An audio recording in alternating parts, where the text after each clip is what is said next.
George Washington. George Washington's favorite food was hoecakes with honey, small cornmeal pancakes fried in butter and served with sweetness on top. It was a dish of simplicity and comfort. Even as the nation's first president, Washington preferred the same breakfast he'd eaten as a farmer and soldier. Every morning at Mount Vernon, he rose early, drank tea, and ate his hoecakes before beginning his day. The meal reflected who he was and what early America stood for. Corn was the country's grain, humble, local, and reliable. Butter and honey added richness without extravagance. Together, they symbolized the same values Washington admired in his new nation: hard work, balance, and modest prosperity. He could have chosen luxury. Instead, he stayed loyal to routine. His plate showed that leadership didn't need indulgence, and power didn't need excess. In those hoecakes lay a quiet message: that the strength of a republic begins with ordinary people doing ordinary things every single morning. John Adams. John Adams preferred simple, hearty New England meals, especially salt cod, cider, and boiled dinners. He was not a man of indulgence or fashion. His food, like his politics, was plain and practical. Salted fish was a staple in Massachusetts homes during his time, a reflection of both the region's seafaring economy and its Puritan roots. It was inexpensive, preserved well, and filled the stomach of a working man. Adams began most mornings with a tankard of hard cider, believing it helped with energy and digestion. Lunch was often bread, cheese, or cold meat, and dinner featured salted cod or stew made from whatever was available. Even as president, his habits never changed. Guests at his table were served the same simple fare, often accompanied by straightforward conversation and little ceremony. To Adams, excess was weakness. He believed moral strength came from discipline, and discipline began with daily life. Even with food, his meals reflected the early American ideal of modesty and self-reliance, the belief that virtue mattered more than luxury. In a world still dazzled by European elegance, John Adams stayed loyal to boiled dinners, salt cod, and cider, meals that tasted like work, duty, and principle. Thomas Jefferson. Thomas Jefferson's favorite foods reflected his deep love for both America and France. During his years as ambassador in Paris, he developed a passion for fine dining and brought those influences home to Virginia. He was especially fond of macaroni and cheese, wine, ice cream, and French-style vegetables grown in his own gardens at Monticello. For Jefferson, food was not only nourishment, it was culture, science, and diplomacy served on a plate. He believed good eating was part of good living. Jefferson carefully recorded recipes, experimented with crops, and even imported pasta machines and olive oil from Europe. He popularized dishes that were still unknown to most Americans, blending European refinement with local ingredients. His table at Monticello became a symbol of his ideals: elegance rooted in simplicity, sophistication without excess. While George Washington's meals spoke of labor and restraint, Jefferson's reflected curiosity and intellect. Each dish showed a man fascinated by ideas, flavor, and innovation. He saw the dinner table as a classroom, a place to share knowledge and conversation. In many ways, Jefferson's approach to food mirrored his approach to politics: thoughtful, experimental, and always reaching for a better version of the American experience. Abraham Lincoln. Abraham Lincoln's favorite food was apple pie. Simple, traditional, and unmistakably American. He enjoyed it with coffee, often in modest portions, never as indulgence, but as comfort. Lincoln had little interest in luxury or elaborate meals. His diet was plain: corned beef, apples, biscuits, and occasionally bacon. During his presidency, meals at the White House remained humble, reflecting his upbringing on the frontier and his lifelong preference for simplicity. He was known to forget meals entirely during moments of stress or deep thought. Those around him often had to remind him to eat. When he did, he wanted food that felt familiar, the kind of dishes served in log cabins, not at banquets. Apple pie was one of the few things he truly savored. It reminded him of home, of childhood, and of a simpler America he carried with him even in the nation's darkest years. Lincoln's taste in food reflected his character: honest, grounded, and deeply human. In an age when appearances mattered, he didn't care for show. His meals were not about power or presentation. They were about warmth and routine, something constant in a life surrounded by war and loss. In every slice of apple pie, you could taste not just sweetness, but resilience, the quiet endurance of a man who led with both strength and humility. Theodore Roosevelt. Theodore Roosevelt's favorite meal was steak, thick, hearty, and always served with coffee. He ate it the way he lived, fast, energetic, and without pretense. Roosevelt was a man of action, not ceremony. His food had to match his pace. Whether on the battlefield, in the wilderness, or at the White House breakfast table, he preferred meals that were simple but powerful. Steak, eggs, rolls, and black coffee, enough to fuel a man constantly in motion. He was known to eat quickly, often finishing before anyone else had started. His appetite was as intense as his personality. Roosevelt believed in strength, of body, of mind, of will, and he treated eating like another act of discipline. He didn't eat to indulge, he ate to stay ready. His love for meat reflected the values of early 20th century America: expansion, energy, and endurance. For Roosevelt, food was never about elegance or showmanship. It was about utility. He embodied the rugged individualism he preached, and his meals reflected it. Steak and coffee weren't just preferences. They were statements, the fuel of a soldier, a hunter, and a president who charged through life as if every day were a campaign. Franklin D. Roosevelt. Franklin D. Roosevelt's favorite foods were simple comfort dishes: grilled cheese sandwiches, scrambled eggs, and hot dogs. Despite coming from privilege, he preferred meals that felt familiar and unpretentious. During the Great Depression and World War II, Roosevelt understood that image mattered. A president who ate the same food as ordinary Americans seemed more relatable, more human. His table reflected empathy. At the White House, lunches often featured soup and sandwiches. Grilled cheese was a constant, easy to prepare, and warm to the spirit. He also famously served hot dogs to the British royal family during their 1939 visit, an act that broke tradition and made headlines. It wasn't just a meal, it was a message. America's strength came from its simplicity, not its ceremony. Roosevelt's approach to food showed his political intuition. In a time of scarcity, he made comfort feel patriotic.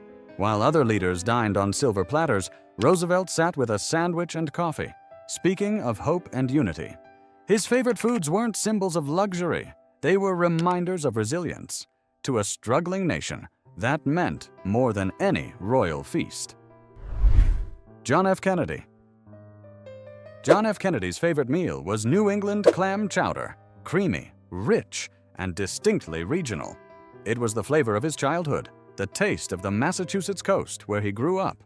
Despite being surrounded by luxury and state dinners, Kennedy always preferred simple, traditional food. He often requested clam chowder, cold cuts, and fresh fruit over anything extravagant. Even in the White House, he wanted meals that reminded him of home. Kennedy's food choices reflected his style, elegant but grounded. He represented a new kind of American image, modern, youthful, and confident, yet deeply connected to tradition. His fondness for regional dishes like chowder or Boston baked beans carried quiet symbolism. It showed pride in where he came from, an identity rooted not in wealth, but in heritage. Jacqueline Kennedy added European grace to the White House dining room, but John's tastes stayed all-American. For him, food wasn't a stage, it was comfort. It kept him steady amid the pace of politics and the pressures of leadership.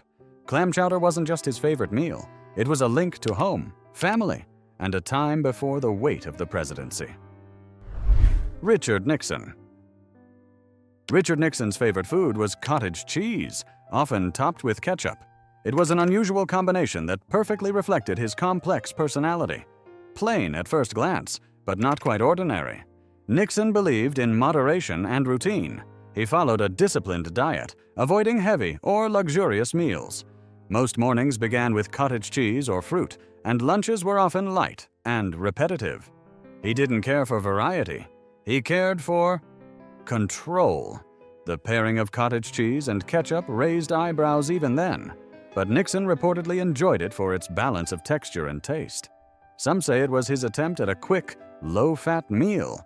Others saw it as a symbol of his quirks, a man torn between simplicity and strangeness. He was meticulous in both politics and personal life, and that extended to his plate. Every meal was planned, predictable, and private. His eating habits mirrored his presidency, structured, cautious, and occasionally misunderstood. While Kennedy dined with charm and Roosevelt with warmth, Nixon's table felt restrained. The man who once dined with world leaders often returned to a small bowl of cottage cheese alone. His food, like his legacy, was defined by contradiction, part discipline, part discomfort, and entirely his own.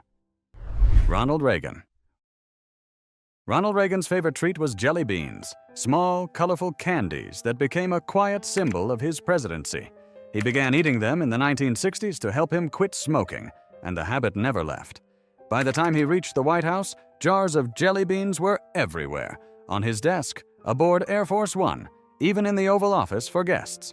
Reagan believed they represented optimism, variety, and the sweetness of everyday life. Behind the cheerful image, there was practicality too. Reagan preferred simple foods, macaroni and cheese, meatloaf, and homemade soups. He enjoyed comfort over sophistication. The jelly beans, though, defined his public image. They became a symbol of warmth and approachability, a light-hearted reflection of his personality and communication style. Even during tense political moments, a bowl of candy sat nearby, as if to remind everyone that leadership didn't always have to feel heavy. Reagan's food choices echoed the mood of 1980s America, confident, colorful, and forward-looking.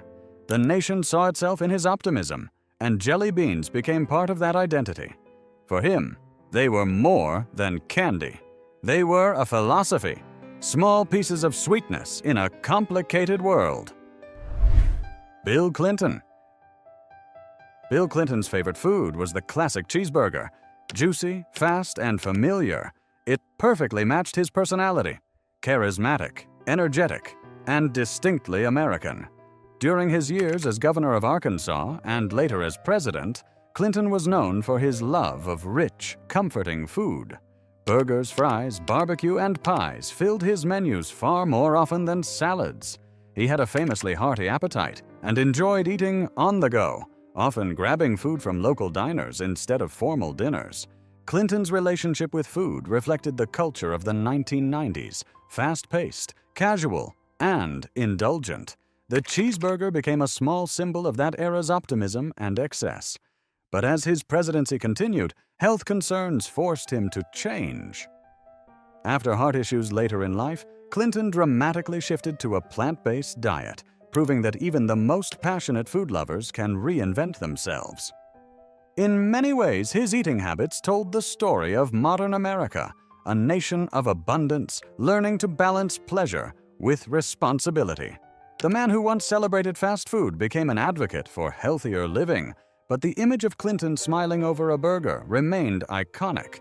It represented a time when leadership still felt approachable, and comfort food connected presidents to the people they served. Barack Obama. Barack Obama's favorite food was chili, homemade, hearty, and balanced. It was one of the few recipes he cooked himself, a dish he learned to make long before the White House. His chili was simple: ground turkey or beef, red beans, onions, peppers, and a mix of mild spices. It wasn't fancy, but it was dependable, just like the man who made it. Obama's taste in food reflected his calm and grounded personality. He appreciated good flavors, but disliked extravagance. His meals often focused on moderation and health, favoring lean proteins, fruits, and vegetables. Yet chili remained his signature comfort food, warm, filling, and easy to share. It carried the spirit of community, of families gathering at the table after a long day. He once said that cooking helped him focus, that it was a small, ordinary ritual in an extraordinary life. That attitude showed in everything he did. Obama's chili represented balance between discipline and comfort, between tradition and modernity. In a time of global complexity, his favorite food was reassuringly simple. It reminded people that leadership could still feel human, and that sometimes strength starts with something as ordinary as a bowl of chili. Donald Trump. Donald Trump's favorite foods were fast, familiar, and unmistakably American. He loved McDonald's, KFC, pizza, and Diet Coke. Meals served quickly, consistently, and without pretense. He often said he preferred fast food because it was safe, predictable, and made to the same standard every time. For Trump, that reliability mattered. Whether flying on Air Force One or hosting guests, a Big Mac and fries were never far away. His eating habits reflected both personality and branding. Trump projected wealth and power, yet his food choices were everyman favorites: burgers, steaks, and fried chicken instead of fine dining. It created a kind of paradox, a billionaire who ate like the average American. In rallies and interviews, his love for fast food became part of his image, unfiltered, unapologetic, and rooted in convenience. Every president's plate says something about their time, and Trump's said it loudly. America in the late 2010s was fast-moving, online, and driven by instant gratification. His diet captured that energy, quick, simple, and made for the modern age. To his supporters, it showed authenticity. To his critics, excess. But one thing was certain: Donald Trump's food choices were just like his presidency: bold, familiar, and impossible to ignore. Joe Biden. Joe Biden's favorite food is ice cream, a simple, sweet indulgence that has become almost inseparable from his public image. He's loved it his whole life, often saying he doesn't drink or smoke, but can never resist a scoop of good ice cream. Vanilla is his usual choice, though he's known to enjoy chocolate chip and classic sundaes. For Biden, it's more than dessert. It's comfort, nostalgia, and a symbol of his warmth. Throughout his career, ice cream has followed him everywhere, from campaign trails to White House appearances. Videos of him happily eating cones have become part of his persona, showing a lighter side of leadership. It's a small ritual that humanizes him, reminding people that the president isn't just a policymaker, but a person with simple joys. His love for ice cream reflects the tone of his presidency: familiar, friendly, and grounded. It's not the food of power, but of approachability.